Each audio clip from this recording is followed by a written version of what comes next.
The story of the mice in the maze. Are you stuck in a rut?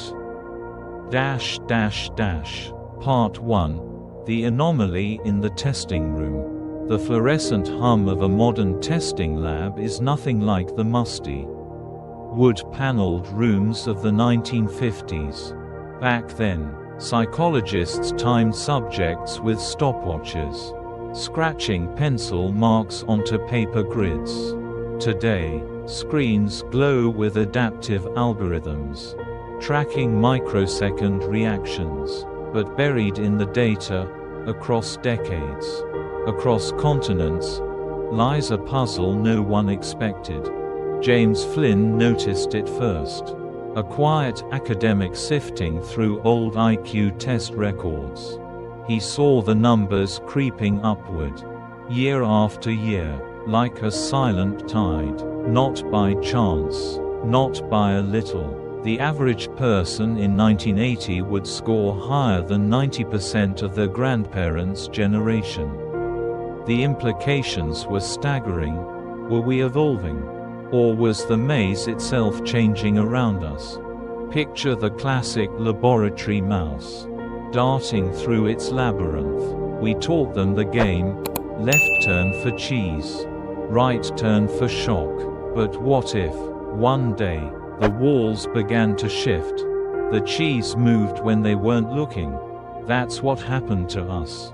The tests stayed the same, but the minds taking them didn't.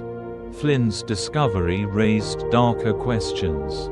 If IQ scores could rise so sharply in mere decades, what did that say about the nature of intelligence itself? Were we getting smarter, or just better at playing a very specific game? And then, just as the world began to celebrate this cognitive ascent, the graphs started to bend. The tide, it seemed, might be turning. Part 2. The architects of the new maze. 3 silent revolutions reshaped the modern mind.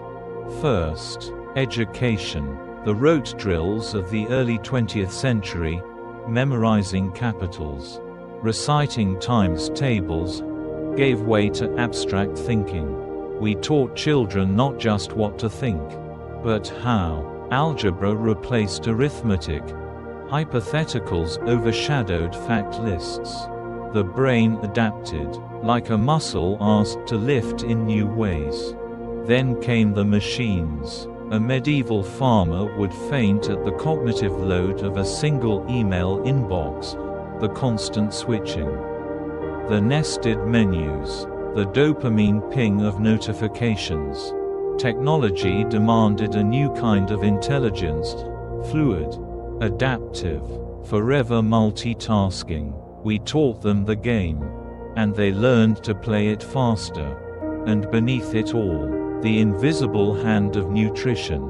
Iodine in salt, iron in bread, the slow eradication of childhood deficiencies that once stunted millions. Bodies grew taller, brains grew sharper, but something else was slipping away. The Inuit hunter tracking seals by moonlight, the seamstress threading a needle without glasses, the sailor navigating by stars. These ancestral skills atrophied, replaced by GPS and predictive text. Even our geniuses changed. Chess grandmasters now train against AI.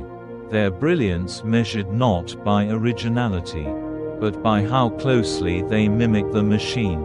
We taught them the game, but did the game teach them to lose something irreplaceable? Part 3. The river and its banks. Then, the unthinkable, the rise stopped. In Norway, Denmark, Britain, IQ scores plateaued, then dipped. The Reverse Flynn Effect became the new mystery. Had we hit some biological ceiling? Or was the maze now shifting against us? Some blame screens shortening attention spans. Others point to education systems straining under their own weight. But perhaps the truth is simpler. Intelligence isn't a ladder to climb, but a river carving its own path. It bends when it meets resistance, slows in quiet stretches, rages through eras of change. The skills we lose are just silt left behind as the water finds new channels. So are we smarter than our grandparents? In some ways, undoubtedly. We manipulate symbols they couldn't fathom, juggle complexities they never faced. But could they fix a plow with twine? Or calm a spooked horse with whispers? Intelligence is never just one thing. The mice in the maze will keep adapting. The walls will keep changing. But the river keeps flowing, endless, restless, rewriting its own banks with every generation. We taught them the game. Now watch what they do next. Thank you for joining us today. We'd love to hear from you. Leave a comment below and share one thing you learned today and how you plan to use it in your life. Your thoughts are important to us, so don't hesitate to share them. Reading your comments gives us great motivation and encouragement. If you enjoyed this video and found it helpful, please like, subscribe, and share. Your support helps us continue creating good content to inform and inspire you. Thanks for watching, and we look forward to seeing you in the next video.